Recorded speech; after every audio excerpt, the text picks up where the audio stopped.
even bigger hypocrisy is that after this country spent so much, wasted so much money having to hold this whole series of by-elections for, I think it was 5 or 6 American dual citizens who were disqualified, starting with Daryl Vaz. After all of that, there is evidence now that since 2016, persons with U.S. citizenship on the government side. What you saying? Talk to me. Talk to me. What you saying? I'm telling you, there is evidence, and if you, I can share it with you. Share. Go ahead. There is evidence that persons, for example, who are currently serving in cabinet, were in parliament after all these things that was made absolutely clear that U.S. citizens would not be eligible for parliament. They were appointed to the Senate and served there while still having a U.S. And they're still they're still in the Senate? And they're not still in the Senate, they're still in the cabinet. In the cabinet, okay. Yes, they are in the cabinet now. In fact, they weren't in the cabinet in 2016, but they're in the cabinet now. But they were ineligible to be in parliament. And there's a strong suspicion that at least one U.S. citizen is still serving without renouncing their U.S. citizenship in the parliament as we speak. So what steps are we going to take now as a party to remedy this situation? Well, as far as I'm concerned, the step we should take is to vote out all of them. But I mean, in the meantime, we have to expose the people. But when you see how long the process takes, I mean, we should expose them, and I mean that should not only be for us; it should be for media, right? For even social media. Well, that's why we want to know. Yes. But the legal process, yes, and that's absolute rubbish. Right. The violence interrupters were selected from people who lived in the communities, people who were respected, not people who were perpetrators of violence, not people who were dons, but people who had the ability to engage the young people in particular who were the primary both victims and perpetrators of violence, and cut the cycle of reprisal and counter-reprisal through reasoning it out with them. So they were basically upstanding citizens in the community. They were either upstanding citizens or they may be persons who had flirted on the margins of gang activity at some point in their lives, but had pulled back from it. So they knew they could engage and say, look, I'm not I'm not naive to the pressures you guys face. I was almost drawn into it myself. Okay. I had a brother, a friend, an uncle, a father who might have died from this. So this is not a divorced reality for me. But these were not persons who were wanted persons. These were not persons who were engaged or had any criminal record or anything like that. But certainly people who could understand the community dynamic, understand where the threats for reprisal and counter-reprisal, and who were trained how to intervene to prevent it. It's very interesting because, boy, I see now where, as you say, the Spark program, they are trying to, what name? Operation Star? Star. But it doesn't seem to be taking any root. It doesn't seem to be going anywhere. What's your feedback? I haven't gotten a recent report on it, but let me just say, I think it's a good program, but the scale of it is so tiny relative to what we need nationally, that it will have an impact, I believe, a positive impact on the few communities where it operates. Okay. But if you want to make a national impact, you're going to have to put real resources behind it. Just to give you an example, in 10 or 12 years ago, the CSJP, which was just one source of that sort of social intervention support, the CSJP3 had things like employment training and skills training and so forth. It had social workers, case workers who would intervene and, take teenagers who were, behaving, acting out, and who it was felt had potential to become violent or commit acts of violence, to work with them to steer them away from that and get whatever rehabilitatory, remedial action that needed to be taken. But we were spending at that time, say, I think it was in the order of 1.2 billion a year. That was 10 or 12 years ago. So adjusted for inflation, that would be in today's dollars maybe 2.5-3 billion, and that was not enough. Now Project Star is 500 million over some number of years. So you're really seeing it's just going to be a tiny drop in the bucket until we put some serious state resources behind it. Then it have a demonstration effect. Okay. Now, in terms of the school children, just to go back to them and the violence that we're seeing in the schools, what are your recommendations in terms of the collaboration between the Ministry of Education, for instance, or I should ask you, who would you want to see collaborate to try and, address the situation? Because as you said earlier, we're at a point of emergency. We had actually assigned a Sergeant Minto. In fact, he was recently promoted to Superintendent Minto. He's now in charge of St. Elizabeth. But he had been seconded to the Ministry of Education, and he was in charge of really the liaison and the coordination between the JCF, the school safety officers, the community policing branch, the ministry, the teachers, the schools, particularly the ones who were in rough communities and having behavioral challenges.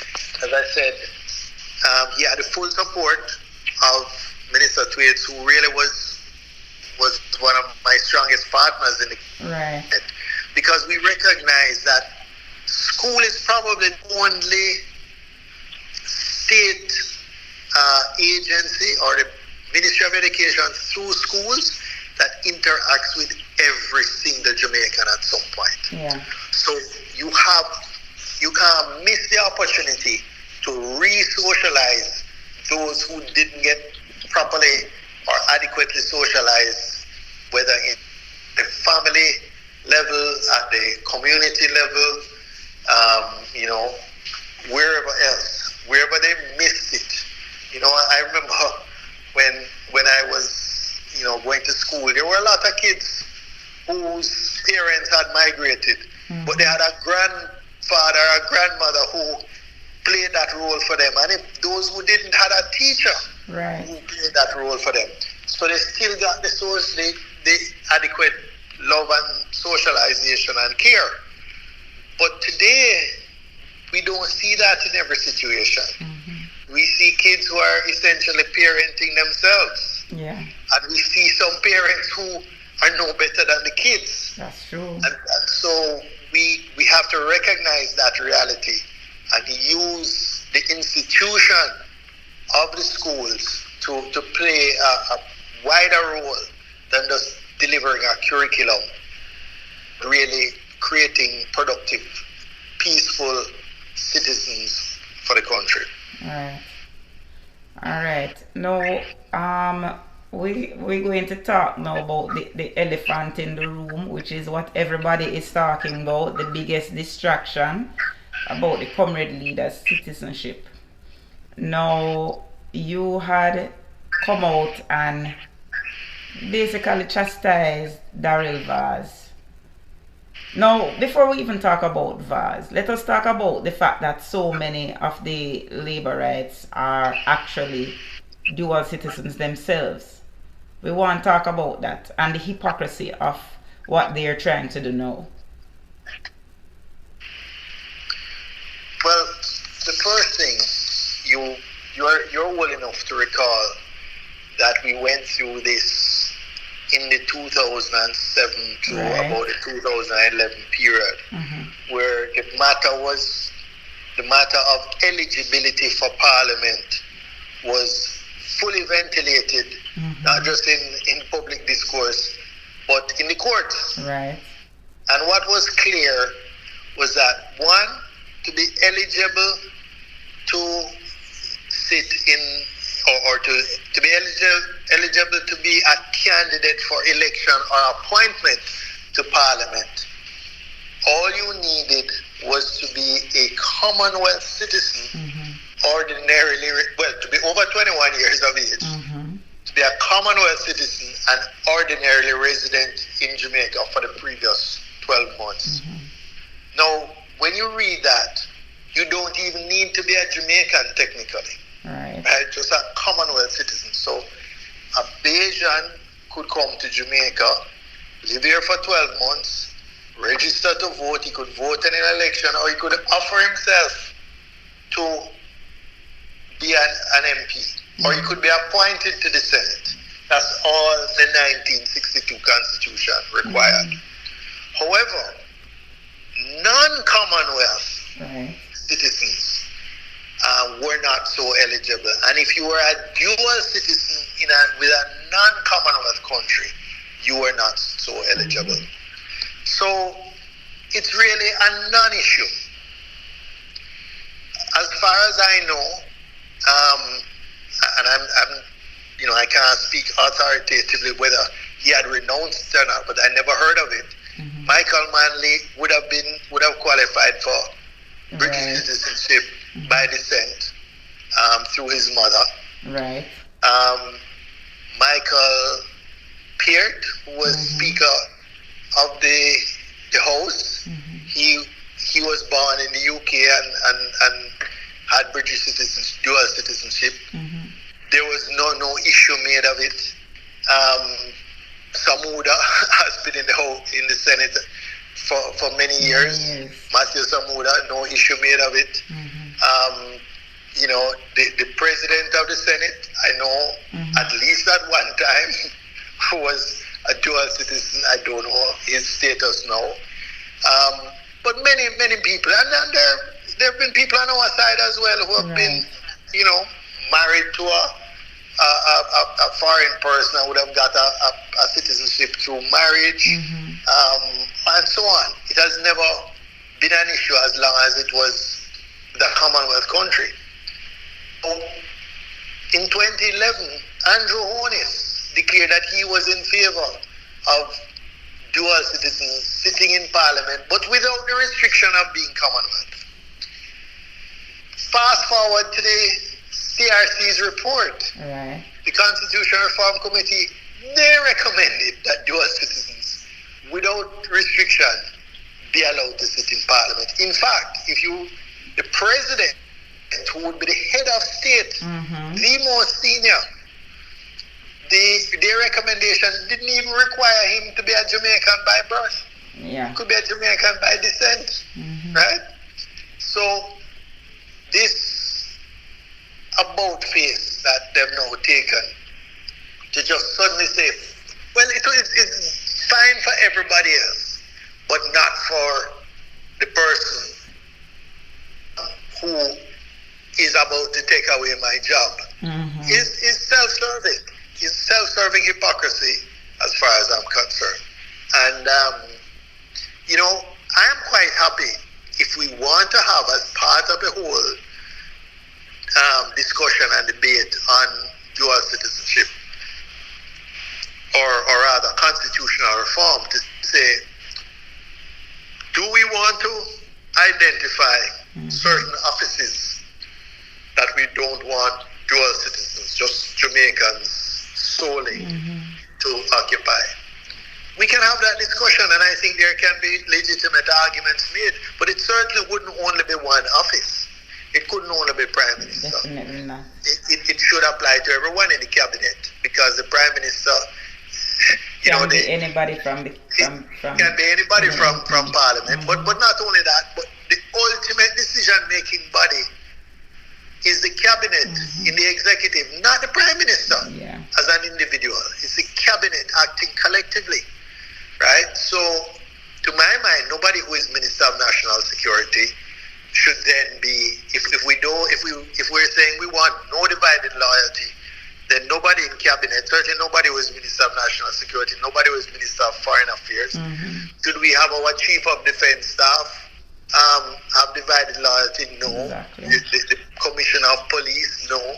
So, in fact, we would have to look at a wide cross-section of offices and say, if this is the principle that we genuinely believe in, then all of these offices must be by, persons who have solely Jamaican citizenship. But see, odd years of independence, has it been an issue? Can we point, what is the mischief we're trying to correct? Have any of those persons who have held dual citizenship, Commonwealth dual citizenship, and sat in Parliament, done anything to suggest that they had any divided loyalties? I don't think so. So what's the mischief we're suddenly trying to fix? The mischief is Andrew Holness being about to lose the election. Exactly. Yeah. So I agree with you that this whole thing is a waste of time. But you know what is an even bigger hypocrisy? Is that after this country spent wasted so much money having to hold these whole series of by-elections for, I think it was 5 or 6 American dual citizens who were disqualified, starting with Daryl Vaz. After all of that, there is evidence now that since 2016, persons with U.S. citizenship on the government side what you saying? Talk to me. What you saying? I'm telling you, there is evidence, and if you, I can share it with you. Share, go ahead. There is evidence that persons, for example, who are currently serving in cabinet, were in Parliament after all this thing that was made absolutely clear that U.S. citizens would not be eligible for Parliament. They were appointed to the Senate and served there while still having a U.S. And they're still in the Senate? And they're not still in the Senate, they're still in the cabinet. In the cabinet, okay. Yes, they are in the cabinet now. In fact, they weren't in the cabinet in 2016, but they're in the cabinet now. But they were ineligible to be in Parliament. And there's a strong suspicion that at least one U.S. citizen is still serving without renouncing their U.S. citizenship in the Parliament as we speak. So what steps are we going to take now as a party to remedy this situation? Well, as far as I'm concerned, the step we should take is to vote out all of them. But I mean, in the meantime, we have to expose the people. But when you see how long the process takes, I mean, we should expose them, and I mean that shouldn't only be for us; it should be for media, right? It be for even social media. Well, that's why we want to know. Yes. Right? But the legal process is so slow that I'm expecting that the ballot box will be the more effective method to remove this kakistocracy Definitely, definitely, I agree with you there. But in the meantime, if we can know, if we could know who these people are,